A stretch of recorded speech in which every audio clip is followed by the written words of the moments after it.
ब्रज की गोपियां वो आपको भिन्न भिन्न रूप बना देती हैं। कैसे? कोई गोपी कहती है लाला तैने मेरे घर को माखन खाया और चल मैं तो पकड़ के ले चलूं यशोदा के पास, तो आप उसके चरणों में गिर जाते हो, अरे भाभी तू जो कहेगी सो करूंगा, लेकिन मैया के पास मत ले चल।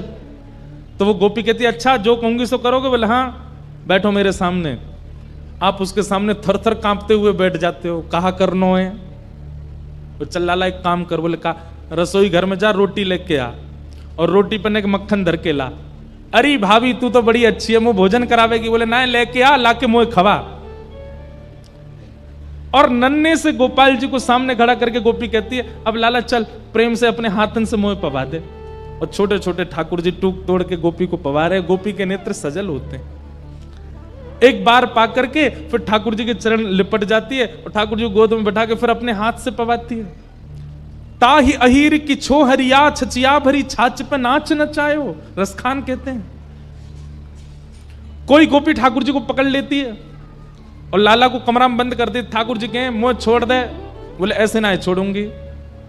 बोले कैसे छोड़ेगी? बोले पहले बंदर की तरह नकल करके दिखा। ठाकुर जी कहें जो कोई बात है? बोले हम बात है, पहले बंदर की तरह कर। कोई गोपी पकड़ के कहती लाला मेरे संग नृत्य कर। भीष्म पितामह कहते हैं बोले नाथ हस्तिनापुर का बनने में सुख नहीं है, द्वारिका का बनने में सुख नहीं है, मथुरा का बनने में सुख नहीं है, क्योंकि वहां आपकी चलती है। हमें तो ब्रजवासी बना दो जहां हम कहें और आप नाचो, हम कहें और आप चलो। एक भी अंग ठाकुर जी का सीधा नहीं है, सब ही अंग को बांको। बांकी चाल चलत गोकुल में, बांकी चाल चलत गोकुल में, छैल छबीलौता को गिरधर सब ही अंग को बांको। हे नाथ मुझ पर कृपा कर दीजिए, मेरे इस अंतिम काल में आपने दर्शन दिया मुझको, इससे मैं बहुत प्रसन्न हूं। पर मैं जाते जाते आपसे मांगना चाहता हूं कि अगला जन्म मुझे वैकुंठ में मत भेजना, स्वर्ग में मत भेजना, अन्य किसी लोक में मत भेजना, मुझे ब्रज वृंदावन में भेज देना, ताकि मैं आपकी ललित गति की चाल देख सकूं। एक गोपी बनकर के मैं भी मक्खन जमाऊं, मैं भी दही बिलो करके मक्खन ने कारूं। भीष्म पितामह कह रहे हैं, और मैं भी अपने छीका पे मक्खन धरते भय सोचूं कि यार छीका कुने एक नीचो कर दूं, ताकि कन्हैया आवे तो वह को चोरी करवे में दिक्कत नहीं हो, मुख वो गोपी बना दो।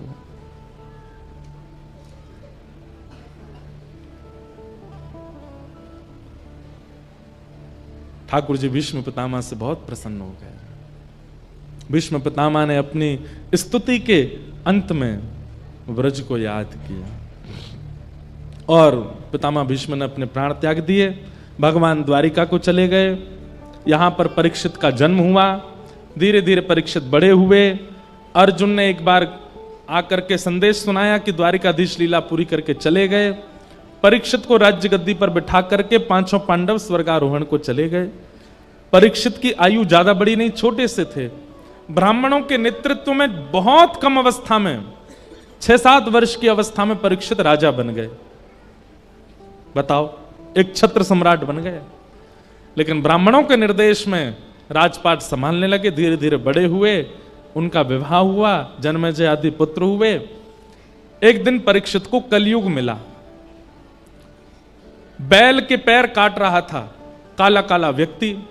परीक्षित ने उसको मारने का प्रयास किया तो चरणों में गिर गया और कहा महाराज मुझे मत मारिए, मैं ब्रह्मा के द्वारा बनाया गया हूं। परीक्षित बोले कौन हो तुम? बोले सतयुग के बाद त्रेता आता है, त्रेता के बाद द्वापर, और द्वापर के बाद मेरी आगमन होता है कलयुग। मैं कलयुग हूं। कलयुग नाम सुनते ही परीक्षित घबरा गए। बोले तुम कैसे आए? बोले जैसे ही भगवान धराधाम छोड़ करके गए मेरा आगमन हो गया। परीक्षित ने कहा कि मेरा राज्य छोड़ के जाना पड़ेगा। कलयुग ने कहा मैं नहीं जा सकता, ये युग व्यतिक्रम है, आप कृपा करके मुझे कुछ स्थान दे दीजिए, मैं वहीं रहूंगा। तो द्यूतम पानम स्त्रिय सूना यत्रा धर्मस चतुर्विदः पुनश्चयाचमानाय जात रूप मदात प्रभो। ये 2 श्लोकों में 5 स्थान हैं कलयुग के। जुआ, मदिरापान, परस्त्रीगमन, हिंसा और अनीति से कमाया गया धन, इन 5 स्थानों पर कलयुग निवास करता है। अब इनका विस्तार अगर मैं करूं तो इन 5 का विस्तार बहुत बृहद हो जाएगा। जुआ, जुआ का मतलब खेल में खेलने वाला जुआ ही नहीं होता। जुआ का मतलब धन का असद प्रयोग कहीं भी आप करते हो, वो सब जुआ है। पानम, अपनी जिह्वा पर किसी भी ऐसे पदार्थ को आप धारण करते हो जिससे आपका दिमाग अनकॉन्शियस हो जाता है, नशा होने लगता है, वो सब पानम की दृष्टि में आता है। तीसरा है परिस्त्रीगमन, एक पत्नी व्रत धारण करके रहना है। पत्नी होने के पश्चात किसी के प्रति कुदृष्टि होना ये पाप है। पति होने के पश्चात किसी अन्य पुरुष के प्रति भाव होना ये पाप है। द्यूतम पानम स्त्रिय, और चौथा स्थान बताया सूना, यानी कि हिंसा, जबरदस्ती। कोई बात इतनी बड़ी नहीं है फिर भी लड़ाई करनी है। उसने मुझसे ऐसा बोला क्यों, उसने ऐसा किया क्यों, इसका मुंह फोड़ूंगा मैं। ये जबरदस्ती के कलेश करने की जिनकी बहुत मनस्थिति होती है, उनको वो भी कलयुगी हैं। जैसे पता चल जाए, ए सुन, पता है कल तेरे बारे में ऐसे ऐसे कह रहे थे, क्या कह रहे थे? बोले वो नहीं याद मुझे क्या कह रहे थे, बस कह रहे थे, बस पूरी रात सोया नहीं, दिन भर सोया नहीं, उन लोगों के बीच में पहुंच गया, लड़ने लगा, उनको ब्लॉक मार दिया सब जगह से, ले बेटा। इस प्रकार की मनस्थिति वाले लोग ये कलयुगी हैं। हिंसा में उनकी बड़ी रुचि होती है, लड़ने झगड़ने में बिल्कुल पीछे नहीं रहते। और अंतिम कलयुगी लोगों का लक्षण क्या है? बिना मेहनत के धन कैसे मिल जाए, इसकी विचारधारा में जो लगे रहते हैं। अनीति से कमाया गया धन, ये 5 स्थान कलयुग को प्रदान किए। राजा परीक्षित ने एक संत का अपमान कर दिया, जिसके कारण उनके मस्तिष्क में कलयुग प्रविष्ट हो गया, और संत के पुत्र शमिक ने 7 दिन में मरने का श्राप दिया। मैं सूक्ष्म में कह रहा हूं क्योंकि प्रसंग अभी बहुत हैं, सबको प्रणाम करना है। आप सब लोग तैयार होके बैठे हैं, पीले पीले बने आए हो, ठाकुर जी को नंदोत्सव होना है, इसलिए बस क्रम पूरा कर रहे हैं। परीक्षित जी महाराज को 7 दिन में मरने का श्राप लगा, पर वो विचलित नहीं हुए। जैसे ही उन्हें पता चला कि मुझे 7 दिन में मरने का श्राप लगा है, तुरंत अपना मुकुट उतार दिया, अपने पुत्र को बुला करके उसको पहना दिया और कहा, बेटा अब तुम राज शासन संभालो। पत्नी को बुला के कहा, बिल्कुल विचलित मत होना, मैं सौभाग्यशाली हूं, संसार का कोई व्यक्ति जानता ही नहीं है कि उसकी मृत्यु कब होगी, अगले क्षण भी हो सकती है, पर मैं ये जानता हूं कि 7 दिन से पहले मेरी मृत्यु नहीं होगी, 7वें दिन ही होगी, इसलिए मैं अपना कल्याण कर सकता हूं। मतलब जीवन में होने वाली स्थिति को नकारात्मक वे में ना सोच करके उसमें कोई सकारात्मक बुद्धि रखता है, ये एक वैष्णव का लक्षण है। कोई काम जिसके लिए आप वर्षों से लगे थे, अंत में आकर के वो नहीं बना। संसारी व्यक्ति तो टूट जाएगा, लेकिन वैष्णव वो टूटेगा नहीं, वो उसके प्रति भी कोई सकारात्मक भाव रखेगा। शायद ये काम बन जाता, बनने के बाद में कुछ बहुत बड़ी घटना हो जाती, इसलिए ठाकुर जी ने बनने ही नहीं दिया, ऐसी विचारधारा। परीक्षित की सोच कितनी अच्छी है। परीक्षित कहते हैं कि संसार का कोई भी व्यक्ति नहीं जानता कि उसकी मृत्यु कब होगी, पर मैं जानता हूं कि मैं 7 दिन से पहले तो नहीं मरूंगा। इसलिए देवी, इन 7 दिनों को मैं भगवत अर्पित करना चाहता हूं, मुझे आज्ञा दो। पत्नी की आज्ञा लेकर के परीक्षित वन में चले गए, और वन में उन्हें श्री अनेक संत मिले, तभी वहां श्री सुखदेव जी का आगमन हुआ। बोलो सुखदेव जी महाराज की। सुखदेव जी महाराज जैसे आकर के मंच पर विराजमान, चरणों में गिर गए और कहा कि भगवान, अब मुझे मुक्ति की बिल्कुल चिंता नहीं है, 7 दिन में मेरे प्राण जाएं इसकी मुझे चिंता नहीं। अब मेरी एक चिंता है, कहीं मेरे प्राण जाएं उससे पहले मुझे ठाकुर जी के दर्शन नहीं हुए तो मेरी चिंता बढ़ेगी। मुझे ठाकुर जी के दर्शन कराओ, उसके लिए जैसा भक्ति भाव मेरे चित्त में प्रकट करना हो कृपा करके आप कीजिए। और यहां से अब सुनो, अब सुखदेव जी महाराज को जब परीक्षित जी ने कहा कि मुझे भक्ति दीजिए, तब सुखदेव जी ने अपने इष्ट को याद किया, गुरु को याद किया, और जो मंगलाचरण करना था फिर किया। और अब यहां से कथा सुनानी प्रारंभ की। अब हम केवल प्रसंगों को स्पर्श मात्र करते हुए चल रहे हैं, जो लगेगा विस्तार के लिए उसको करेंगे। आगे भागवत में सृष्टि प्रसंग सुनाया गया और सृष्टि प्रसंग के उपरांत कपिल देवभूति संवाद सुनाया गया, जहां पर भगवान का कपिल अवतार हुआ देवभूति माता के यहां, और भगवान ने देवभूति माता के प्रश्नों के कई उत्तर दिए। वहां पर कपिल देवभूति संवाद बहुत सुंदर है।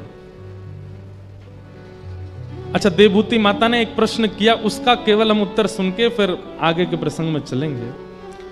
देवभूति माता ने एक प्रश्न किया कि भगवान, आपके कितने प्रकार के भक्त होते हैं और उन भक्तों में आपको कौन से प्रिय होते हैं, कृपा करके मुझे बताओ। तब भगवान ने अपने 4 प्रकार के भक्तों का वहां वर्णन किया, और उन चारों में प्रसन्न कौन से होते हैं, किन से प्रसन्न ठाकुर जी होते हैं, उनके बारे में ठाकुर जी ने बताया। उत्तम, तामस, राजस, सात्विक और निर्गुण, 4 प्रकार के भक्त हैं। बहुत ध्यान से सुनिए सब लोग, इधर देखो। तामस, राजस, सात्विक और निर्गुण, हम कौन से हैं इनमें से? सुनिए जरा। सबसे पहला तामस भक्त। तामस भक्त कैसा होता है? बोले, अभिसिंधायो हिंसाम दंभम मात्सर्यमेव वा संरंभी भिन्द्रग्भावम मयि कुर्यात् सतामस। भगवान कह रहे हैं, सुन लीजिए, कहीं आप में ये गुण तो नहीं है।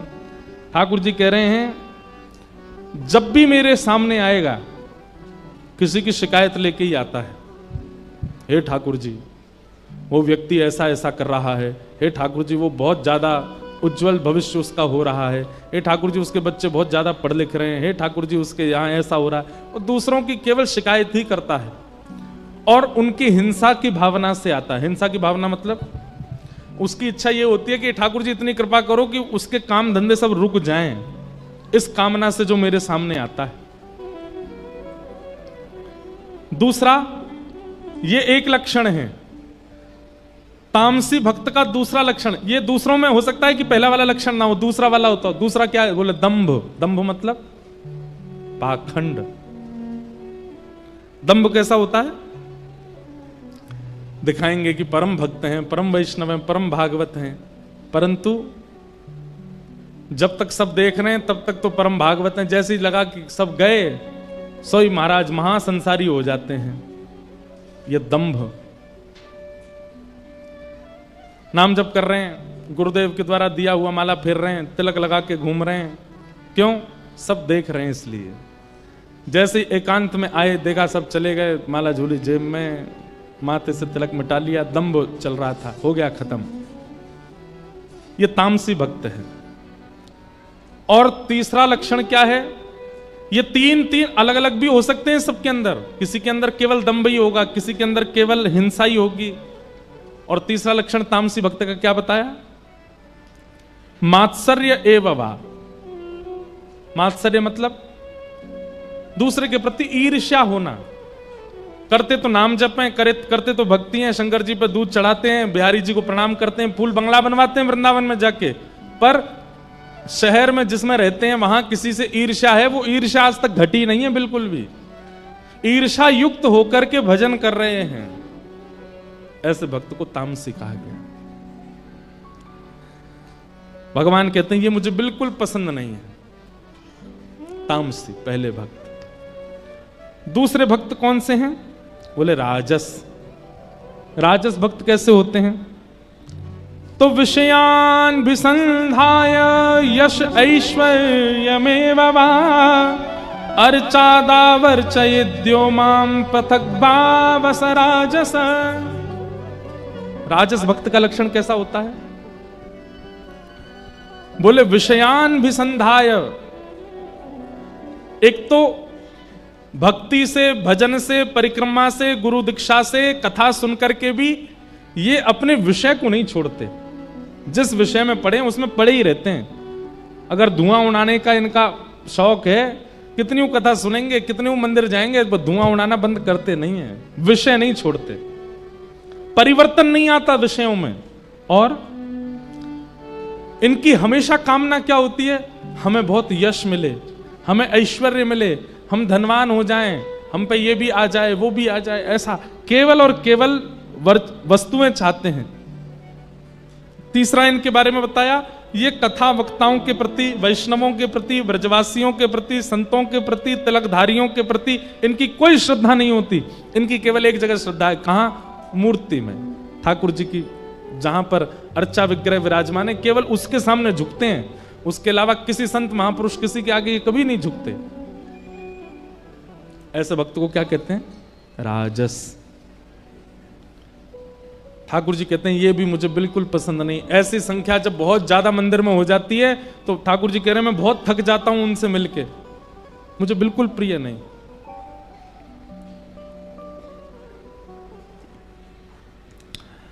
तीसरे भक्त कौन से हैं? तब भगवान कहते हैं सात्विक। सात्विक भक्त कैसा है? कर्मणे हारमुद्दिश्य परस्मिन् वा तदर्पणम् यज्ञेतष्टभ्यमतिवा पृथग भावस राजस। पृथग भावस सात्विक। सात्विक भक्त कैसा होता है? कर्म निर्हारम उद्देश्य, ये कर्म को अपना बल मानता है कि जो कुछ भी मैं कर रहा हूं ये मैं अपने बल से कर रहा हूं। ये घर किसने बनाया? मैंने बनाया। इतना धन किसने कमाया? बोले मैंने कमाया। इतने सुंदर बच्चों की परवरिश किसने की? मैंने की। ये बेटा आपका कलेक्टर बन गया, मैंने मेहनत करके बनाया। ये हर जगह कर्म में अपना बल मानते हैं, ठाकुर जी का नहीं। कर्म निर्हारम उद्देश्य परस्मिन् वा तदर्पणम। लेकिन बताने में क्या करते हैं? कोई इनसे पूछे कि भैया आपके पास इतनी बड़ी संपत्ति कैसे? सब ठाकुर जी की कृपा है, सब भगवान की दया हमारे ऊपर। तो बच्चा आपका कलेक्टर बन गया, ठाकुर जी, किशोरी जी की कृपा है, हमने तो कुछ नहीं किया। लेकिन मनी मन कैसा भाव रखते हैं? बोले किया तो हम नहीं है। ठाकुर जी के सामने जाके कहेंगे ठाकुर जी 1 करोड़ की गाड़ी लाएं, आपके पास पहले चाबी है, बिहारी जी के चरणों से छुपा दो इसको। बिहारी जी बोले दारी के अगर जेब में धल रही ना रो तो हो जावेगा। ठाकुर जी तो कुटिया आपकी है, हम तो इसमें केवल किराएदार के रूप में रह रहे हैं। ठाकुर जी बोले तो निकल जा, चल घर से बाहर, मेरी कुटिया मुंह दे दे। मतलब दिखावे में ऐसा दिखाते हैं कि इन जैसा कोई भक्त नहीं, पर मनी मन क्या सोचते हैं? सब मेरा ही है। पर बताने में मतलब इनके व्यवहार में भक्ति दिखती है, पर वास्तविकता में ये सब अपना ही मानते हैं। लेकिन मैया उन 2 से ये फिर भी ठीक है। मैया बोली मुझे ये नहीं सुनना, मुझे ये सुनना आपको कौन से प्रिय हैं। भगवान बोले उनके बारे में सुनना? बोले हाँ। आहा। तब भगवान कहते हैं लक्षण भक्ति योगस्य निर्गुणस्य हिदाहुतम अहैतुक्य व्यवहिताय भक्ति पुरुषोत्तम। भक्ति के लक्षण उनके अंदर होते हैं। मैया ने कहा भक्ति के लक्षण कौन से होते हैं?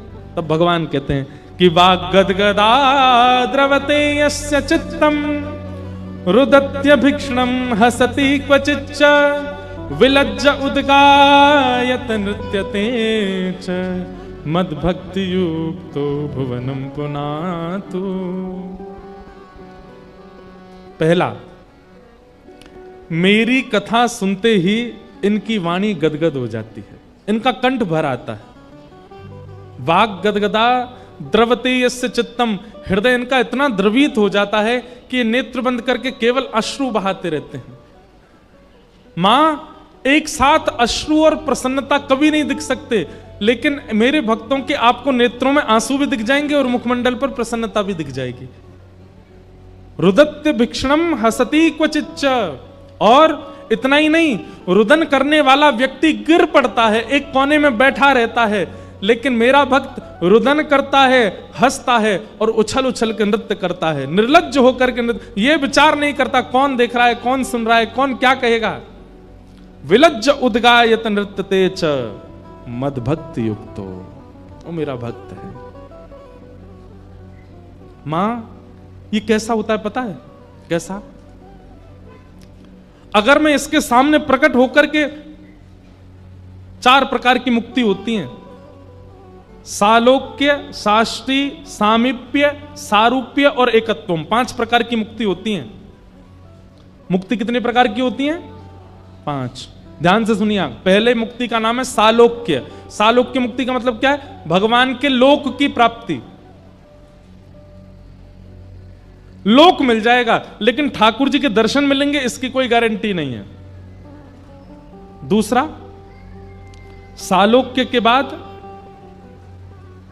सामीप्य, सालोक्य के बाद श्राष्टी। श्राष्टी कैसा है? बोले लोक भी मिलेगा और लोक में कुछ सेवा भी मिल जाएगी। ठाकुर जी के रसोई घर की सेवा मिल जाएगी, ठाकुर जी की सेज सजावे की सेवा मिल जाएगी, ठाकुर जी के वस्त्र संभालवे की सेवा मिल जाएगी, ठाकुर जी जहां जहां जाते हैं वहां वहां व्यवस्थित बगिया लगावे की, ठाकुर जी के आगे पीछे चलवे की कोई सेवा एक मिल जाएगी। लेकिन बहुत सामीप्य नहीं मिलेगा, दूर दूर से ही ठाकुर जी दिखेंगे। तीसरी मुक्ति कौन सी है? बोले सामीप्य, ठाकुर जी के थोड़े समीप जाने का अनुभव, ठाकुर जी को अपने हाथ से पवाने का, ठाकुर जी को वस्त्र पहनाने का, ठाकुर जी का श्रृंगार करने का। नित्य साकेत धाम में, नित्य गोलोक धाम में, नित्य वैकुंठ धाम में, जहां सचल ठाकुर जी। और फिर चौथी मुक्ति कौन सी? सारूप्य, ठाकुर जी जैसा ही रूप आपका हो जाएगा और बिल्कुल ठाकुर जी के संग सखा भाव से आप विचरण करोगे। ठाकुर जी बैठेंगे, ठाकुर जी कहेंगे आओ मेरे बगल में बैठो, तो आपको बैठने का अधिकार होगा। ठाकुर जी कहेंगे आओ मेरी थाली में ही पालो, तो आपको पाने का अधिकार होगा। ठाकुर जी कहेंगे चलो हम घूमने चल रहे हैं, दोनों गलवैया डाले घूम के भी आ सकते। ये कौन सी है? सारूप्य। और अंतिम मुक्ति है एकत्वम, ठाकुर जी में विलीन हो जाओगे, आपका कोई अस्तित्व नहीं है, ठाकुर जी में ही रहोगे। लेकिन भगवान कहते हैं मां ये 5 मुक्ति उसके सामने मैं धर देता हूं, लेकिन वो क्या करता है? दीयमान न ग्रहणंती, मना कर देता, ठाकुर जी मुझे नहीं चाहिए, मुझे मुक्ति ही नहीं चाहिए।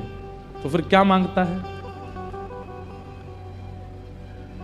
एहो विधि ना तो पे अचरा पसार मांगू, जन्म जन्म दीजो याही ब्रज वसीवो।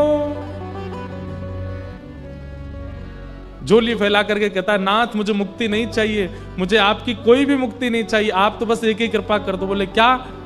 मुझे वृंदावन में जन्म दे दो, मुझे ब्रजमंडल में जन्म दे दो, और मुझे मानव नहीं बना सकते। आशा महो चरण रेणुज शाम हम शाम वृंदावने किमपि गुलमलतौषधीणाम। एक छोटा सा कोई पौधा बना दीजिए वृंदावन का, ताकि जब जब वैष्णव भक्त वृंद चलें उन सबकी रज उड़ उड़ करके मुझे सना दिया करे।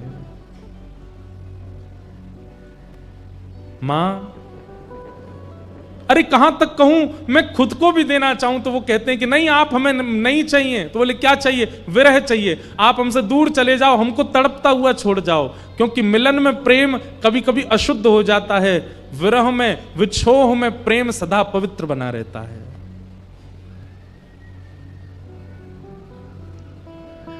इस प्रकार की भावनाएं रखता है मां।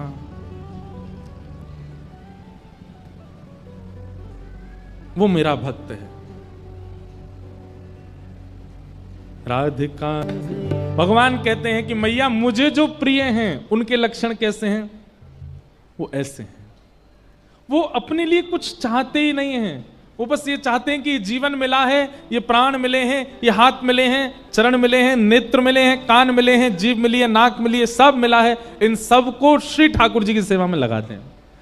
नेत्रों से उनको निहारें, कानों से उन्हीं को सुने, हाथों से उन्हीं की सेवा, पैरों से उन्हीं की प्रदक्षिणा, जीव से उन्हीं के प्रसाद का सेवन, और कुछ नहीं,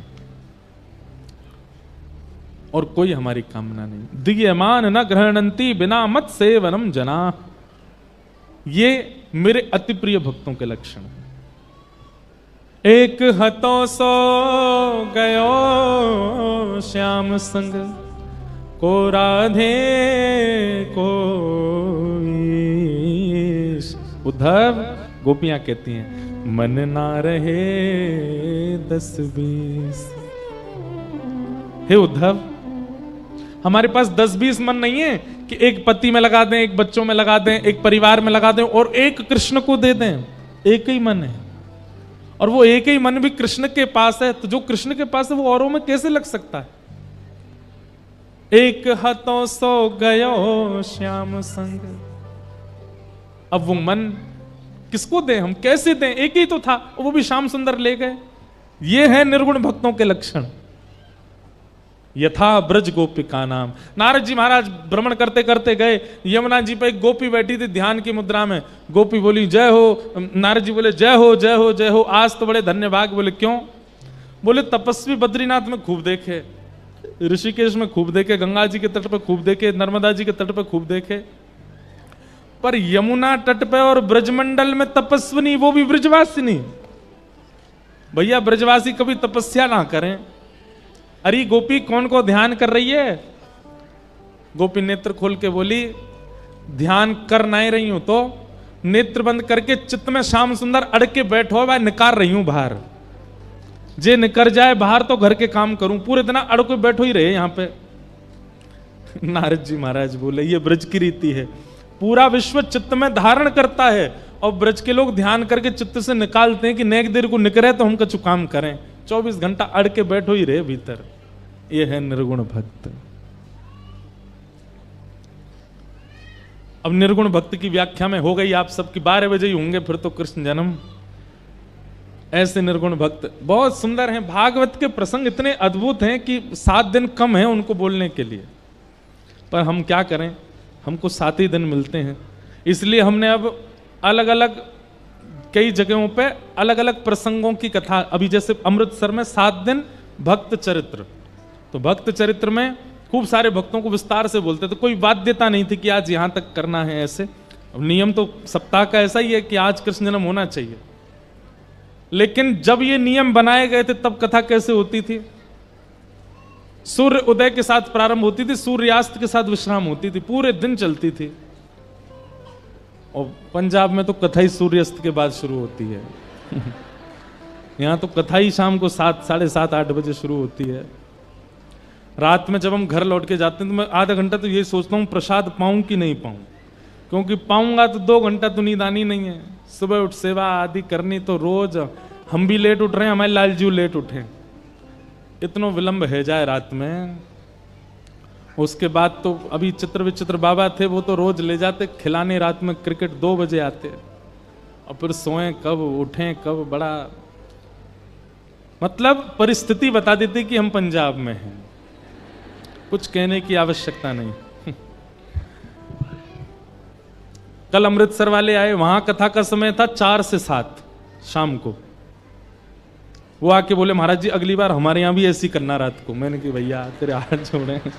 मैंने कहा नहीं, कथा तो वैसे आनंद आ रहा है हमको रात में भी, लेकिन कथा तो सबसे ज्यादा आनंद देती है सुबह सुबह कथा होती है ना, जब हम अकिंचन करते हैं कभी कभी सुबह 4 बजे से। कभी करेंगे प्रैक्टिकल की कोई कथा ऐसी करेंगे कि 4 बजे शुरू हुआ करेगी, फिर देखेंगे कितने आओगे। उसमें केवल अधिकारी ही आएंगे, लेकिन हमें पूर्ण भरोसा है उसमें भी आप सब पंडाल फाड़ ही दोगे, इतने आओगे। तो आनंद है अपना। तुम क्या निवेदन कर रहे थे? हाँ, तो इस प्रकार कपिल विभूति संवाद को हम प्रणाम करते हैं। आगे बंधुओं ध्रुव जी का चरित्र सुनाया गया। श्री ध्रुव जी महाराज ने भगवान की स्तुति गाकर के ठाकुर जी को प्रसन्न किया। तत्पश्चात ध्रुव जी के वंश का वर्णन किया गया। उन्हीं के वंश में अनेक राजा हुए। ध्रुव जी के वंश में राजा अंग हुए, इनके बेटा बैन हुए। बैन को ऋषियों ने मार दिया, इसलिए उनके शरीर के घर्षण से पृथु महाराज हुए, जिनकी वजह से धरती को पृथ्वी कहा जाता है। ऋषभदेव भगवान के 100 पुत्र हुए। 100 पुत्रों को ज्ञान उपदेश किया गया, वह उपदेश यहां सुनाया गया। ऋषभदेव महाराज के प्रथम पुत्र का नाम था श्री भरत। वही भरत अपने तीसरे जन्म में जड़ भरत बने और रहुगण राजा को उन्होंने ज्ञान उपदेश किया।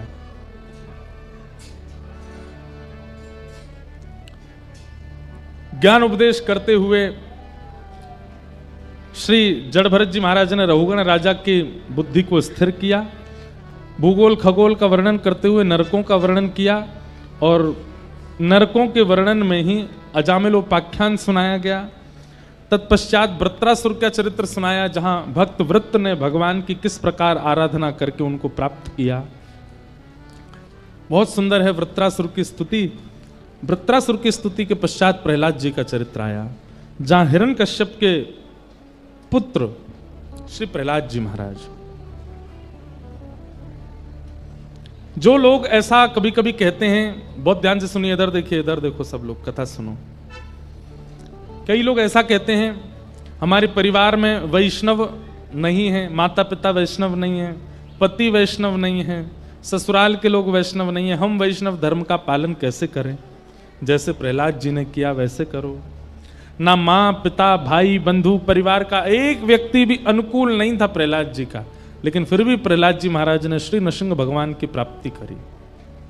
एक बात हम कहते हैं कथा में, पिताजी डॉक्टर हैं, माताजी डॉक्टर हैं, भैया डॉक्टर हैं, दादाजी डॉक्टर हैं, और उसके बाद आप भी डॉक्टर बन गए तो कोई ज्यादा बड़ा उत्सव नहीं मनाया जाएगा घर पर। लेकिन पिताजी भी डॉक्टर नहीं है, माँ भी नहीं है, पिताजी दादाजी भी नहीं है, भैया भी, दूर दूर तक रिश्तेदारों में कोई डॉक्टर नहीं, और आप डॉक्टर बन जाओ, उसका उत्सव विशेष होता है, उसकी प्रशंसा विशेष होती है। ठीक वैसे ही सब वैष्णव हैं और आप भी वैष्णव हो गए तो इसमें कोई बड़ी बात नहीं है। पिताजी भी तिलक लगाते हैं, माँ भी लगाती हैं, भाई भी लगाते हैं, बहन भी, आप भी लगाते हो, कोई बड़ी बात है? वे लोग भी प्याज लहसुन नहीं खाते, आप भी नहीं खाते, कोई बड़ी बात है? बड़ी बात तो तब मानी जाए जब सब विपरीत हैं और तब भी आप भजन नहीं छोड़ो, तब भी आप अपना साधन ना छोड़ो, तब भी आप अपना गुरु तिलक ना छोड़ो, तब भी आप अपना नाम जप ना छोड़ो, तब भी आप अपने जिह्वा पर कभी असद वस्तु को ना आने दो, तब ठाकुर जी आपसे प्रसन्न होंगे।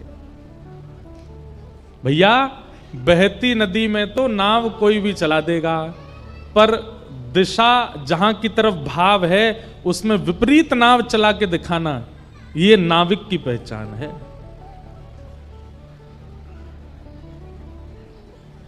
खाली मैदान में तो कोई भी साइकिल चला लेगा, मोटरसाइकिल चला लेगा, गाड़ी चला लेगा, पर हाईवे, भरे हाईवे पर ट्रकों के बीच में, बसों के बीच में गाड़ी चला के दिखाए तो ड्राइवर माना जाता। ठीक वैसे ही जीवन में जितनी प्रतिकूलताएं हैं और आप उतने भजन साधन में प्रवृत्त हो, यह आपके भजन की सामर्थ्य बताता है।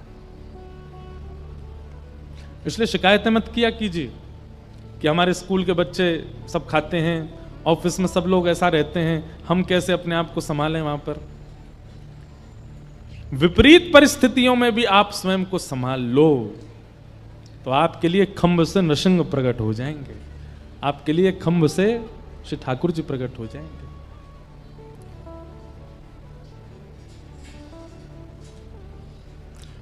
भगवान प्रहलाद जी भक्त हुए और प्रहलाद जी के भक्त होने का कारण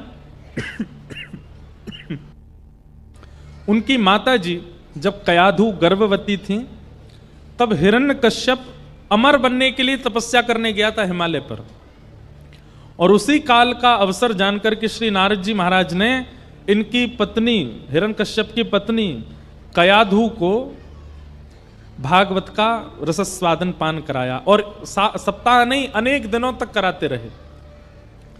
अनेक दिनों तक बैठ करके भगवत चर्चा उन्होंने सुनी, एकांत में बैठ करके सुनती थी। उसी का प्रभाव हुआ कि गर्भ का बालक परम भागवत प्रहलाद हुआ। हमारी प्रार्थना है, बहुत सावधानी से सुनिए सब लोग, इधर देखो, इधर देखो, यहां देखो, इतना इधर देखो हमने आज तक कहीं नहीं बोला जितना सुना हमें बोलना पड़ता। हम सही बता रहे हैं, आप लोग बहुत विचलित होते हो इधर उधर। इधर देखो, बहुत ध्यान से सुनो।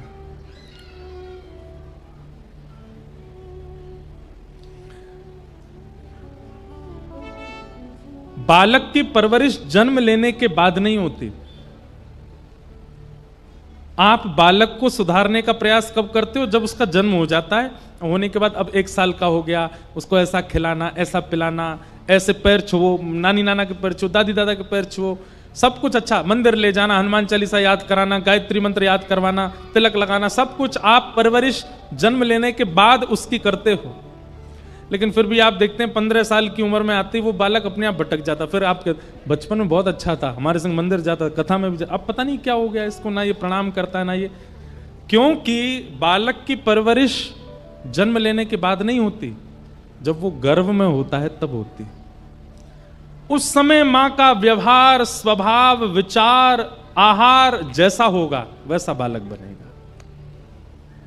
क्योंकि आप बने बनाए मटके पर आकृति बना सकते हो, बने हुए मटके पर आप बाहर चित्रकला बना सकते हो, पर मटके को आकृति तो तभी दी जाती है जब वो गीला हो, तब उसमें अंदर थप्पा मारो, अंदर उसमें हाथ लगा दो, कहीं से चौड़ा कर दो, कहीं से पतला कर दो, कहीं से मोटा कर दो।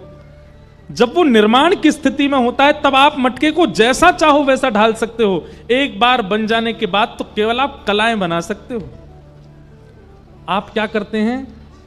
निर्माण तो बालक तो बन गया, अब उसके ऊपर केवल पेंटिंग कर रहे हो ताकि वो दूसरों को अच्छा दिखे, अच्छा लगे। और वो पेंटिंग ज्यादा दिन तक रहती नहीं। 11-12 साल तक का बालक सबको अच्छा, अरे उनका बेटा सबको प्रणाम करता है, जय श्री कृष्ण बोलता है, राधे राधे बोलता है, कथा में जाता है, लेकिन वही 15-16 की अवस्था में आते ही सब भूल जाता है। क्यों? क्योंकि उसका निर्माण गर्भ के समय पर नहीं हुआ। श्री प्रहलाद जी महाराज, इसलिए हमारी विनती है, वैसे तो बहुत उपाय बताए गए हैं, लेकिन केवल एक उपाय करिए। जिस दिन पता लगे कि गर्भ में एक प्राणी है, उस दिन से माता जी कल्प एक संकल्प ले लें। क्या? अब केवल भगवत चर्चा सुननी है। कोई फालतू चर्चा चल रही है, 4 महिलाएं बैठ करके किसी की बुराइयां कर रही हैं, उठो वहां से, जितना हो सके भगवत चिंतन करो, केवल वो पाओ ऐसा सोच करके पाओ, वो विचार करो ऐसा सोच करके विचार करो कि इसी से मेरे बालक का निर्माण होगा। आप देखेंगे कि वो बालक राक्षस कुल में होते हुए भी प्रहलाद जैसा निकलेगा। कयाधु मैया को परवरिश करने की तो अवसर ही नहीं मिला, प्रहलाद जी को लालन पालन नहीं कर पाई वो। केवल जब तक वो गर्भ में थे तब तक उन्होंने भागवत का आश्रय लिया, भक्तों का आश्रय लिया, हरि चरणामृत का पान किया, अपनी विचारधारा, बुद्धि, मनस्थिति सबको पवित्र किया। और उसी का परिणाम, इस पृथ्वी पर रावण बड़ा राक्षस नहीं है, कंस बड़ा राक्षस नहीं है। भागवत जी प्रमाणित रूप से कहते हैं इस पृथ्वी का सबसे भयावह राक्षस था हिरण्यकश्यप। हिरण्यकश्यप जैसा भयावह राक्षस नहीं था। उसके यहां प्रहलाद का जन्म हो गया। किसकी कृपा से? केवल मां के आचार विचार की शुद्धता से प्रहलाद का जन्म हुआ। श्री प्रहलाद जी महाराज धीरे धीरे बड़े हुए। उनके पिताजी ने हिरण्यकश्यप दानव विश्वविद्यालय में इनका एडमिशन करा दिया। इन पिताजी का ही यूनिवर्सिटी थी, वहां दानवी विद्या सिखाई जाती थी, किसको कैसे मारना चाहिए, मंत्र शक्तियों से विशाल कैसे हुआ जाता है, छोटा कैसे हुआ जाता है, किसी को वशीकरण कैसे किया जाता है, किसी का पूरा कुल खानदान घर बैठे बैठे कैसे नष्ट किया जाए, राक्षस विद्या सारी सिखाई जाती थी। तो प्रहलाद जी महाराज थियोरिटिकल तो खूब अच्छे थे, अच्छे से याद करते थे। गुरुदेव जो तंत्र मंत्र बताते थे सब याद कर लेते थे प्रहलाद जी। प्रैक्टिकल करने को कहते थे तो श्री प्रहलाद जी महाराज अपने विद्यालय में तो प्रैक्टिकल भी देते थे। इसको वशीकरण करके दिखाओ तो प्रहलाद जी करके दिखा भी देते थे। क्यों? कर्तव्य नहीं छोड़े प्रहलाद जी ने, लेकिन वो ये विचार करते थे ये सब मेरी देह की क्रिया है, मन से तो मैं श्याम सुंदर का हूं, मन से तो मैं ठाकुर जी का हूं।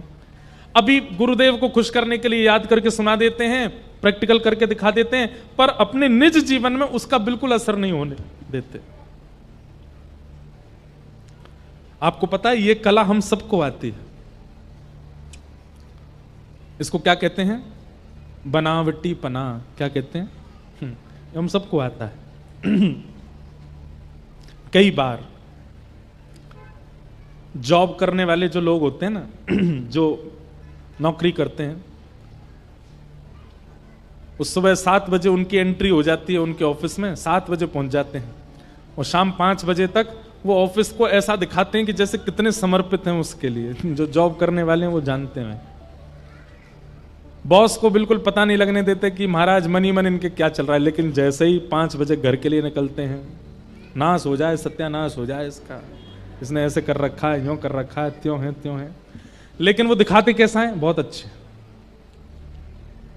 जब बाल्यकाल में बच्चा स्कूल जाता है तो यूनिफॉर्म पहनता है, टाई लगाता है, बैग टांगता है, लेकिन उसका मन बिल्कुल नहीं होता। वो बस यही प्रार्थना करता रहता है, हे इंद्र देवता इतनी वर्षा करो कि रेनी डे हो जाए, आज मुझे जाना ना पड़े। तो ये व्यवहार करना सबको आता है, पर करता नहीं कोई। सीधी बात है, संसार के नियमों में व्यवहार का निर्वहन करो।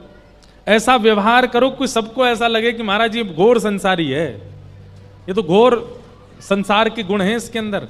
पर आचरण में श्री किशोरी जी का नाम, श्री हरि का स्मरण, भगवत कथा, भागवती कथा, वृंदावन, ये विराजमान रहे सदा अंतस्थ में। इसको कौन सी भक्ति कहते हैं? अंतर्निष्ठ भक्ति। कौन सी भक्ति? जोर से बोलो। अंतर्निष्ठ भक्ति। इसका मतलब क्या होता है? प्रकाश में तो कुछ और है, अंदर कुछ और है। प्रकाश में तो आप ऐसा दिखा रहे हैं कि आप संसारी, पर अंदर से आप ऐसा दिखाते हैं आप परम भागवत। वैसे ही है श्री प्रहलाद जी। अपने परिवार के साथ रहते हैं, राक्षसों के साथ रहते हैं, उनके व्यवहार में ही रहते हैं, पर मन से सदा हरि को स्मरण करते हैं। एक दिन प्रहलाद जी महाराज ने ऐसा कीर्तन किया, उससे पहले भी 2-3 बार पकड़े तो जा चुके थे। पिताजी महाराज ने गोद में बैठा के कहा कोई अच्छी बात बताओ, तो श्री प्रहलाद जी महाराज नवदा भक्ति का प्रवचन करने लगे। पिताजी 9 प्रकार की भक्ति होती है। श्रवणम कीर्तनम विष्णु स्मरणम पाद सेवनम अर्चनम वंदनम दास्यम सख्य आत्मनिवेदनम।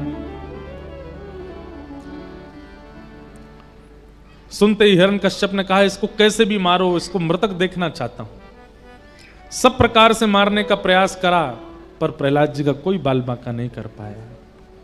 विश्वास ठाकुर जी के प्रति। अंत तो गत्वा हिरण्यकश्यप को एक दिन क्रोध आया, प्रहलाद जी को पकड़ करके कहा आज पहले तेरे हरि को मारूंगा और फिर तेरे हरि को मार के तुझे मारूंगा। तेरे सामने पहले तेरे हरि को मारूंगा, बता कहां रहता है वो?